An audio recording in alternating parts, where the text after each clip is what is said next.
नमस्कार दोस्तों, आज हम लेकर आ गए हैं बोर्ड परीक्षा पेपर 2025 के लिए विज्ञान का मॉडल पेपर कक्षा 8 के विद्यार्थियों के लिए। तो दोस्तों, एग्जाम की दृष्टि से ये मॉडल पेपर बहुत ही इम्पोर्टेंट रहने वाला है। तो इसमें आपके अंक रहेंगे 80 और समय आपको मिलेगा 2.5 घंटे का। तो चलिए बिना टाइम वेस्ट के इस मॉडल पेपर को हल करना हम स्टार्ट करते हैं। तो जिसका पहला क्वेश्चन रहेगा कि सिंचाई के लिए निम्न में से पारंपरिक तरीका नहीं है, यानी पुराना तरीका नहीं है। तो सैंड पंप, ढेकली, रेट ये सब पारंपरिक तरीके हैं, लेकिन जो ड्रिप तंत्र है वो आधुनिक सिंचाई का तरीका है। तो ऑप्शन नंबर हमारा स राइट हो जाएगा।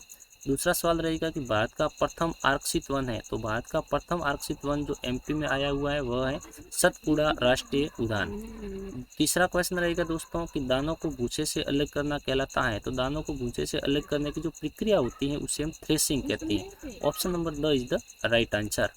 क्वेश्चन नंबर रहेगा चौथा, मृत वनस्पति के धीमे प्रक्रम द्वारा कोयले में परिवर्तन को कहते हैं। तो उसे क्या कहते हैं? कार्बनीकरण कहते हैं। ऑप्शन नंबर ब हमारा राइट हो जाएगा।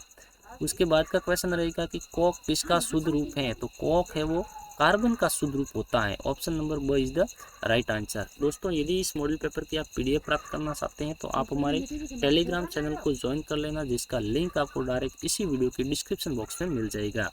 और हमने प्रत्येक विषय के लिए 10-10 मॉडल पेपर बहुत ही इंपॉर्टेंट तैयार किए हैं। यदि आप उनको देखना चाहते हैं तो आप हमारे यूट्यूब चैनल को ज्वाइन अवश्य करें और प्ले लिस्ट में जाकर उन वीडियो को अवश्य देखें। तो चलिए क्वेश्चन नंबर 6 को हल करते हैं। भारत के अति भूकंप आशंकित क्षेत्र हैं, यानी जहाँ पर भूकंप आने की संभावना बहुत ज़्यादा है। तो वह है हमारा कश्मीरी घाटी, पश्चिमी एवं केंद्रीय हिमालय, समस्त उत्तर पूर्व। तो ऑप्शन नंबर हमारा द राइट हो जाएगा। नेक्स्ट क्वेश्चन है कि प्रकाशित संसाधन कौन से होते हैं। तो देखो दोस्तों, प्रकाशित साधन है वो तो 5 होते हैं, लेकिन प्रकाशिक संसाधन है वो सौर ऊर्जा है, जो इनमें ऑप्शन दिया हुआ नहीं है। तो इनमें हमारा राइट हो जाएगा द ऑप्शन, इनमें से कोई नहीं। क्वेश्चन नंबर रहेगा 8, रतौंधी रोग का कारण हो सकता है। तो रतौंधी जो रोग होता है जिसके कारण से हमें रात में बहुत ही कम दिखाई देता है या फिर दिखाई ही नहीं देता, तो वो किसकी कमी से होता है? विटामिन ए की कमी से होता है। और विटामिन बी की कमी से बेरी रोग होता है, आपको पता ही है। और विटामिन सी की कमी से कौन सा रोग होता है, आपको हमें कमेंट अवश्य करना है। क्वेश्चन नंबर रहेगा 9, कवक एवं जीवाणु से उत्पादित की जाने वाली सामान्य उपयोग की 2 प्रतिजैविकों के नाम लिखिए। तो वो हो जाएंगे एक तो हमारे स्ट्रेप्टोमाइसिन और दूसरा हो जाएगा टेट्रासाइक्लिन। ठीक है, ये 2 हो जाएंगे। उसके बाद का क्वेश्चन हमारा रहेगा 10वां, जो है क्या जंग लगने के प्रक्रम को दहन कहा जा सकता है? विवेचना कीजिए। तो इसका आंसर हम कुछ इस टाइप से लिखेंगे कि जंग लगने के जो प्रक्रम को दहन नहीं कहा जा सकता, क्योंकि जंग लगने में न तो ऊष्मा उत्पन्न होती है और न ही प्रकाश उत्पन्न होता है। तो इसके लिए अतिरिक्त लोहा दहन पदार्थ भी नहीं है। उसके बाद का क्वेश्चन दोस्तों रहेगा 11वां, मेंढक के अंडों पर पाई जाने वाली जेली का क्या कार्य होता है? तो उसका कार्य होता है कि जेली की परत अंडों को एक साथ रखती है तथा इनकी सुरक्षा भी करती है। उसके बाद का क्वेश्चन हमारा रहेगा दोस्तों 12वां, किसी ध्वनि के 2 महत्वपूर्ण गुण बताइए। आपको ध्वनि के 2 महत्वपूर्ण गुण बताने हैं, जो रहेंगे हमारे आयाम तथा आवर्ती किसी ध्वनि के 2 महत्वपूर्ण गुण हैं।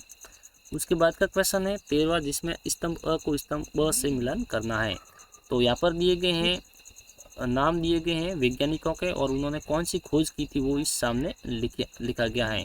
तो रॉबर्ट कोच ने किसकी खोज की थी? उन्होंने खोज की थी बैसिलस एंथ्रेसिस की। और उसके बाद में एडवर्ड जनरल सभी जानते हैं, जिन्होंने किसकी खोज की थी? शेषक के टीके की खोज की थी। और लुई पास्चल ने किण्वन की खोज की थी, और अलेक्जेंडर फ्लेमिंग ने पेनिसिलिन की खोज की थी। तो इस प्रकार से मिलान कर जाएगा। उसके बाद में 14वां क्वेश्चन रहेगा, निम्न पर संक्षिप्त टिप्पणी आपको लिखनी है। वैश्विक उष्णन तथा अमन वर्षा। तो इनका आंसर हम कुछ इस टाइप से लिखेंगे। तो ये हमारा स्तंभ अ और स्तंभ ब था 13वें क्वेश्चन का मिलान करने वाला, और यहाँ पर ये रहेगा 14वें का आंसर। वैश्विक उष्णन, ये वायु में कार्बन डाइऑक्साइड तथा कुछ अन्य गैसों की मात्रा में वृद्धि से वायुमंडलीय ताप में वृद्धि होती है, जिसे वैश्विक उष्णन कहते हैं। वैश्विक उष्णन को यदि नियोजित नहीं किया गया तो यह सभी जीवों के लिए बहुत विनाशकारी हो सकती है। और अम्ल वर्षा, सल्फर और नाइट्रोजन के ऑक्साइड वर्षा जल में घुल जाते हैं कौन कौन? नाइट्रोजन तथा ऑक्साइड, ठीक है ना, ये वर्षा में घुल जाते हैं वर्षा के जल में तथा अम्ल बनाते हैं। ऐसी वर्षा जो अम्लीय वर्षा कहलाती है। अम्लीय वर्षा फसलों, भवनों तथा मृदा के लिए बहुत हानिकारक होती है। उसके बाद का क्वेश्चन हमारे दोस्तों रहेगा 15वां। तो 15वां क्वेश्चन हमारे कुछ इस टाइप से है। हाँ, कोष्टक में दिए गए शब्दों में से उचित शब्द का आपको चयन करना है।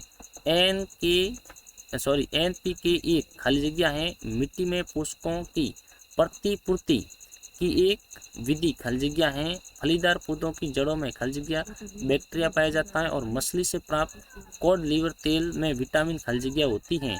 तो देखो इन सभी के आंसर हमारे कुछ इस टाइप से हो जाएगा। पहले में हो जाएगा हमारे मिश्रित उर्वरक, दूसरा हो जाएगा फसल चक्रण, और तीसरा हो जाएगा जो जड़ों में पाया जाता है वो होता है राइजोबियम, और तीसरा हो जाएगा हमारे डी। उसके बाद में हमारे क्वेश्चन हो जाएगा 16वां। निम्नलिखित प्रश्नों के उत्तर एक शब्द में आपको देने हैं। हार्मोन कैसा पदार्थ है? तो हार्मोन जो एक है वो एक रासायनिक पदार्थ है। कैसा पदार्थ है? रासायनिक पदार्थ है।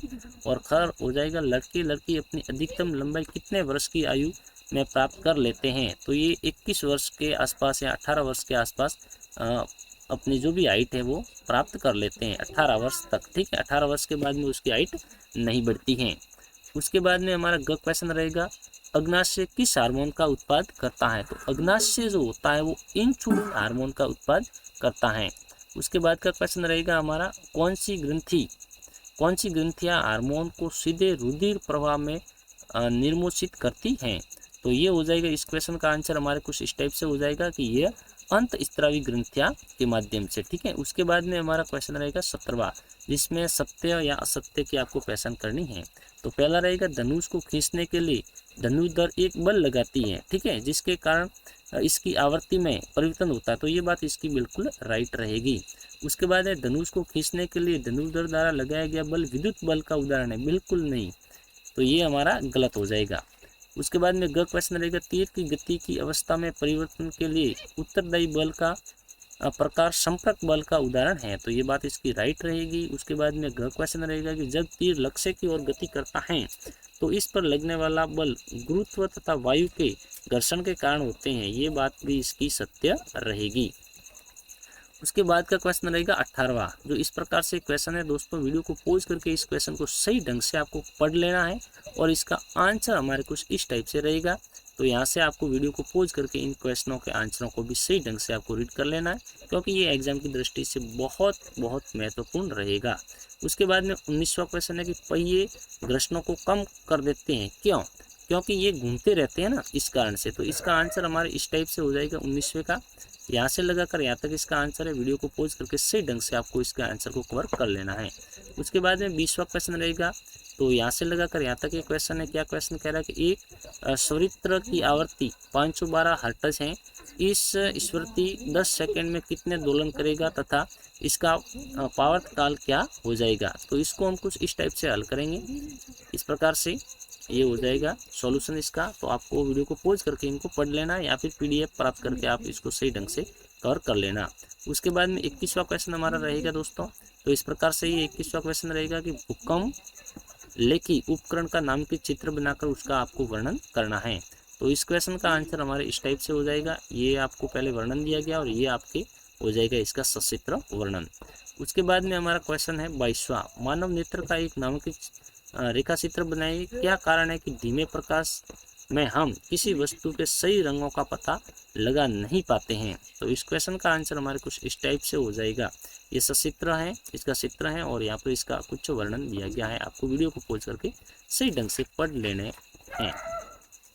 उसके बाद में दोस्तों क्वेश्चन नंबर है 23वां क्वेश्चन है, जिसमें आपके डबल क्वेश्चन रहेंगे अथवा में, तो ये फर्स्ट और ये सेकंड है, और अथवा में भी ये फर्स्ट और ये सेकंड रहेंगे। तो इनको वीडियो को पॉज करके सही ढंग से क्वेश्चनों को भी पढ़ लेना है और इनके आंसरों को भी मैं आपको दिखा देता हूं। तो वीडियो को पॉज कर करके आपको इनको सही ढंग से पढ़ लेना है।